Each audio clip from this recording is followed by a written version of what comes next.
ओम नमः शिवाय, ओम नमः शिवाय। शिव हरि बच्चों, बोलो श्री कृष्ण भगवान की जय। भागवत गीता की जय। भागवत गीता का 13वां अध्याय। श्री कृष्ण बोले, हे कुंते, यह शरीर क्षेत्र कहलाता है। इसके जानने वाले को क्षेत्र ज्ञान कहते हैं।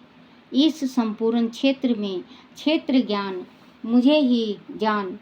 क्षेत्र और क्षेत्र ज्ञान का जो ज्ञान है, मेरे मत से वही ज्ञान है। वह क्षेत्र कैसा रूप का है, उसमें कौन कौन विकार होते हैं, उनकी उत्पत्ति किस प्रकार से हुई और क्षेत्र का क्या प्रभाव है, इत्यादि बातों को संक्षेप में तुमसे कहता हूँ। सुनो। अनेक ऋषियों ने अनेक प्रकार के छंदों में इनको बताया है। वेद ने भी पृथक पृथक इसका वर्णन किया है और हित वाले ब्रह्मसूत्र में पदों में भी यह ज्ञान निश्चय किया गया है। 5 महाभूत अहंकार, बुद्धि, अव्यक्त प्रकृति, 10 इंद्रियां, मन तथा 5 इंद्रियों के विषय में तथा इच्छा, देश, सुख दुख, संगात, चेतना, धीति तथा उनके समूह संक्षेप में क्षेत्र और क्षेत्र ज्ञान के यही विकार हैं। मन और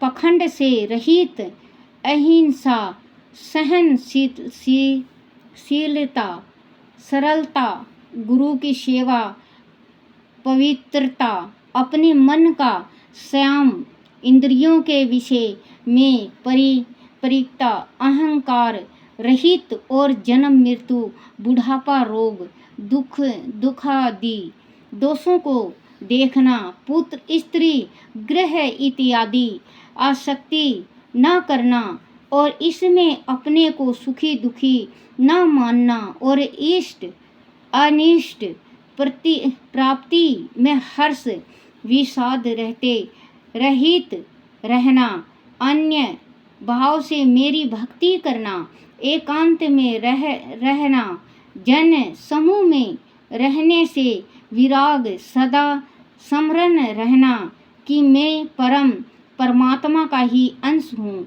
ज्ञान प्राप्ति के उपदेश से मोक्ष को सबसे श्रेष्ठ मानना, इसे भी ज्ञान कहते हैं। इससे जो भिन्न है वह अज्ञान है। अब क्षेत्र का स्वरूप वर्णन कहते हैं, जिसको जानकर मनुष्य मोक्ष को प्राप्त होते हैं। वह आदि रहित बड़ों से बड़ा अकथनीय होने से सत्य ही कहा जाता है और ना असत्य ही कहा जाता है। सब और उसके हाथ चरण हैं, सब और नेत्र, सिर और मुख हैं, सब और कान हैं। वही जगत में सबको घेरे हुए शीतल है। वह सब इंद्रियों के गुणों का प्रकाश है, पर उसके कोई इंद्रिय नहीं है। जिसको किसी से आसक्ति नहीं है, पर जो सब का आधार है, जो स्वयं निर्गुण होने पर भी गुणों का भोगता है, जो सब भूतों के बाहर भीतर है, तो भी चर और अचर हैं, जो अत्यंत सूक्ष्म होने के कारण जाना नहीं जाता, जो दूर भी है और निकट भी है, जिसके विभाग नहीं होते, पर जो भिन्न भिन्न भागों में विभक्त रहता है। समान रहता है। समस्त भूतों का पालन नाश और उत्पन्न करने वाला वही यज्ञ है। वह अंधकार से परे ज्योतिषमान पदार्थों को ज्योति देता है। वह ज्ञान जानने योग्य पदार्थ ज्ञान के उद्धार जानने योग्य सबके हृदय में निवास करता है। इस प्रकार क्षेत्र ज्ञान और क्षेत्र उसको संक्षेप में कहा। इसे जानकर मेरा भक्त मेरे पद के योग होता है। प्रकृति और पुरुष दोनों ही आनंदी हैं। विकारों और गुणों की उत्पत्ति प्रकृति से हुई है। कार्य और कारण को प्रकृति ही उत्पन्न करती है। पुरुष तो सुख और दुख का भोगता है। प्रकृति में पुरुष रहता है, प्रकृति के गुणों का उपभोग करता है।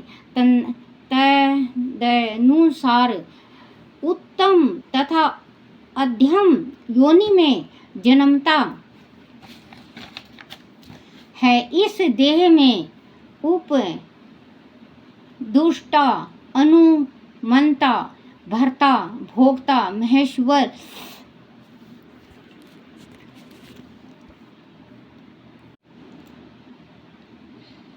महेश्वर परमात्मा और परम पुरुष कहते हैं। इस प्रकार के गुणों के साथ प्रकृति और पुरुष को जो जानता है उसका रहन सहन चाहे जैसा हो, पूर्ण ऐसे का जन्म नहीं होता।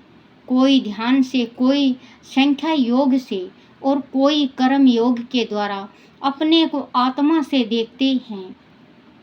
परंतु कोई तो इस प्रकार से ना जानते हुए भी दूसरों से सुनकर ध्यान करते हैं और श्रद्धा से सुनकर वह भी मृत्यु के पार चले जाते हैं। हे अर्जुन, सथावर यह जंगम सब प्राणी क्षेत्र और क्षेत्र ज्ञान के सहयोग से ही होते हैं।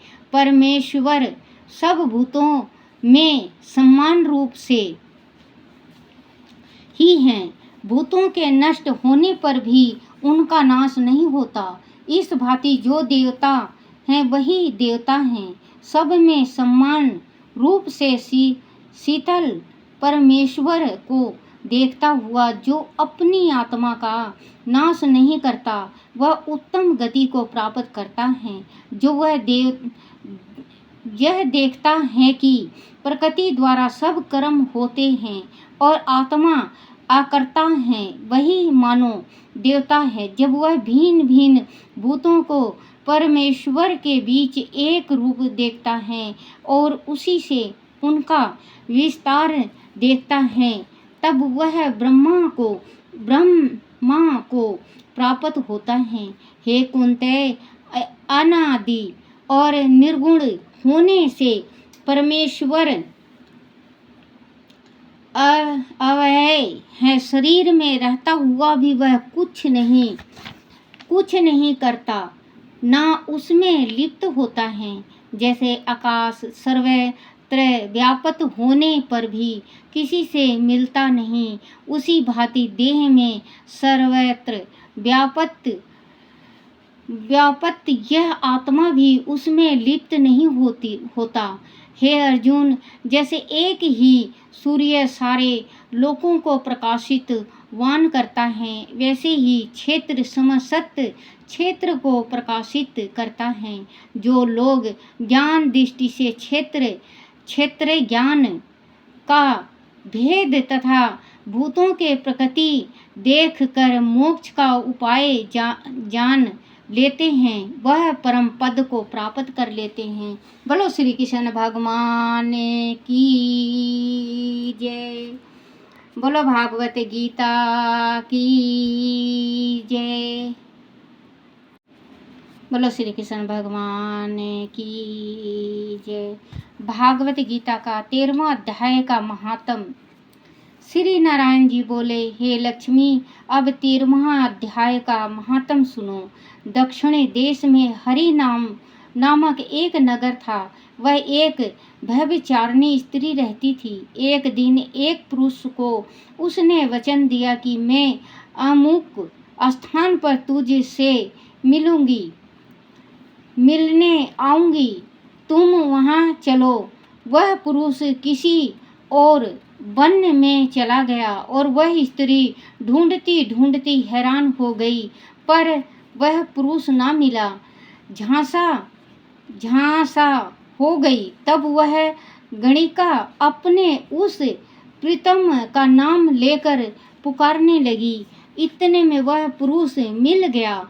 दोनों प्रसन्न होकर बैठे कि इतने में एक शेर आया और गणिका को खा लिया। तब देवदूत धर्मराज के पास गणिका को ले गए। धर्मराज ने हुक्म दिया कि इसको डंक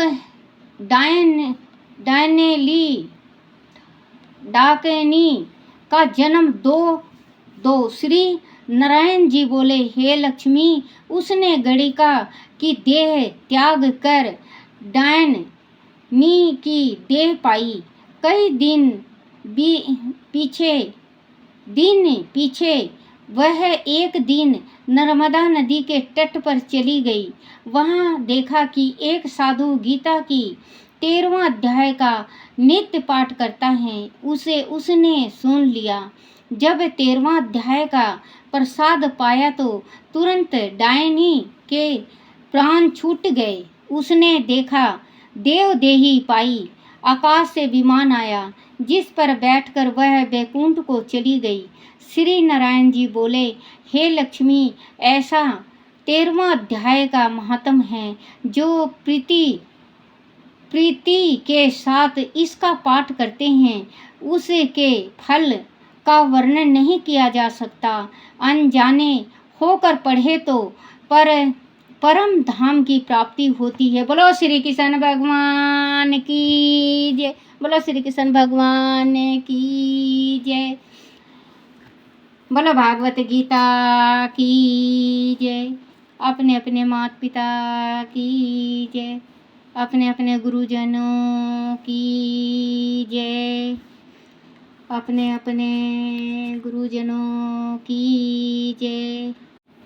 श्री कृष्ण गोविंद हरे मुरारी, हे नाथ नारायण वासुदेवाय, हे नाथ नारायण वासुदेवाय, हे नाथ नारायण वासुदेवाय। श्री कृष्ण गोविंद हरे मुरारी, हे नाथ नारायण वासुदेवाय, हे नाथ नारायण वासुदेवाय, हे नाथ नारायण वासुदेवाय। बोलो श्री कृष्ण भगवान की जय। श्री कृष्ण, संसार का असर कैसे छूटे? हे अर्जुन, नपुंसकता को मत प्राप्त हो, तुम में यह उचित नहीं जान पड़ती। हे प्रताप, हृदय की तीक्ष्ण दुर्लभता को त्याग कर युद्ध के लिए खड़ा हो जा। अर्जुन चिंता करता है कि यह सब मर जाएंगे तो कुल में पाप फैल जाएगी। पाप फैलने से वरण संकर पैदा हो जाएंगे। फिर पितरों को पिंड नहीं मिलेगा। इसको मरने से बड़ा भारी पाप हो जाएगा। भगवान कहते हैं कि अरे पहले ही हल्ला क्यों करता है? अभी हुआ कुछ नहीं। चिंता ऐसे ही करता है। जो हो गया उसकी चिंता करता है अथवा जो नहीं हुआ उसकी चिंता करता है तो मुफ्त में उड़ता हुआ तीर अपने पर लेता है जो अभी है ही नहीं, उसकी सफलता पहले ही मुफ्त में खड़ी कर दी, तो खटपट आए तो उसमें फंस गया, और चली जाए तो उसमें फंसे रहे। खटपट तो मिट जाती है, रहित नहीं, पर उस खटपट तो मिट जाती है, रहती नहीं, पर उसे पकड़ पकड़ कर रोते हैं।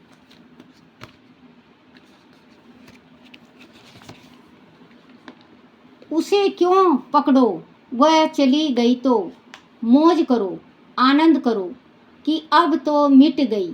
खटपट में शक्ति नहीं है रहने की किसी का।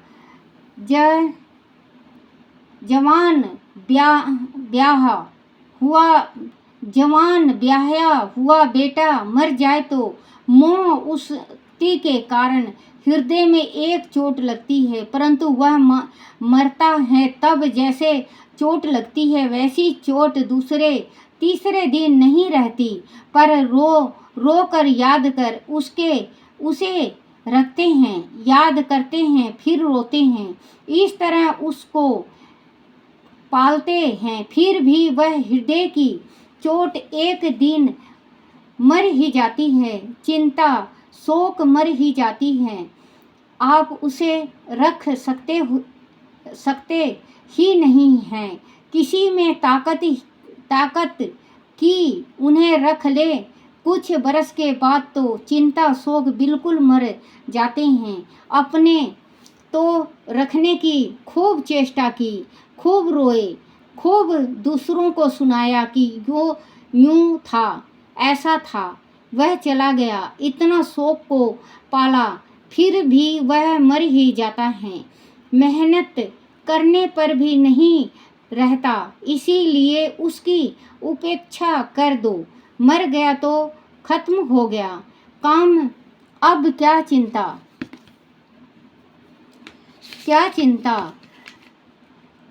चिंता करें और क्या रोएं, तो उसकी समय शांति हो जाए। पर उसे पालेंगे तो भी वह तो रहेगा नहीं। मेरी बात झूठी हो तो बोलो, तो जो मिटने वाली थी मिट गई, बस खत्म हुआ काम। मिटने वाले के साथ मिलो मत, कितनी सीधी बात है। मेरी धारण में आप जितने बैठे हो, इसमें कोई निर्बल नहीं है जो कि इस बातों को ना मान सके। आप अपने को निर्बल मान लो तो मैं क्या करूं? इतना तो आप जानते हो कि मैं धोखा नहीं देता, आपके साथ विश्वासघात नहीं करता, तो मेरी बात पर विश्वास क्यों करो? कोई धोखा होता हो तो बता दो कि तुम्हारी बात मानने से यह धोखा होता है। कोई हानि हो तो बता दो, पर मानने से लाभ होता है, इसे आप भी मानते हो और मैं भी मानता हूँ। यह तो स्वयं इसे समझने के लिए विचार कर लो अथवा दूसरे की बात मान लो। इन में से एक कर लो। बुद्धि की तीक्ष्णता की जरूरत नहीं है। तीक्ष्णता सहायता कर सकती है, पर बुद्धि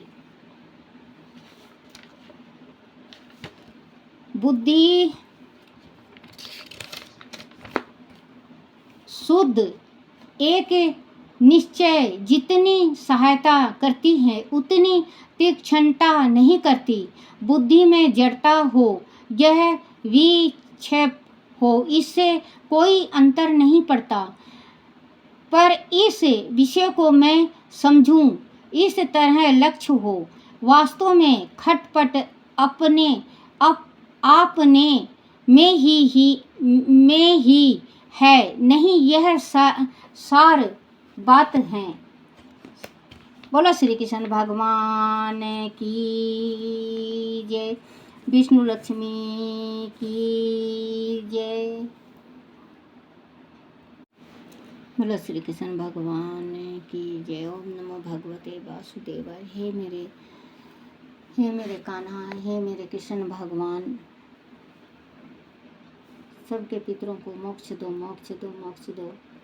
हे मेरे कृष्ण भगवान, हमारे पितरों को मोक्ष दो, मोक्ष दो, मोक्ष दो, सदगति दो, सदगति दो। हे मेरे श्री कृष्ण भगवान, गोलोक दो।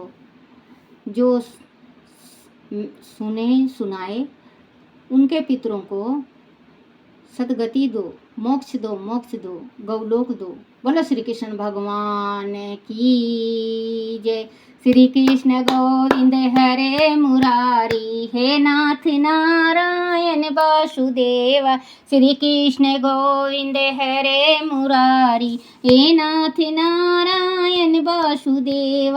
हे नाथ नारायण वासुदेव, हे नाथ नारायण वासुदेवाय। श्री कृष्ण गोविंद हरे मुरारी, हे नाथ नारायण वासुदेवा।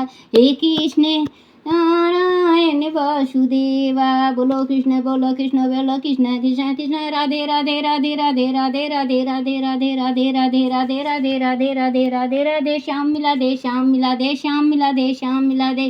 बोलो श्री कृष्ण भगवान की जय। बहुत खुशी होगा श्री कृष्ण भगवान आपका पाठ करके। बोलो कृष्ण भगवान की जय।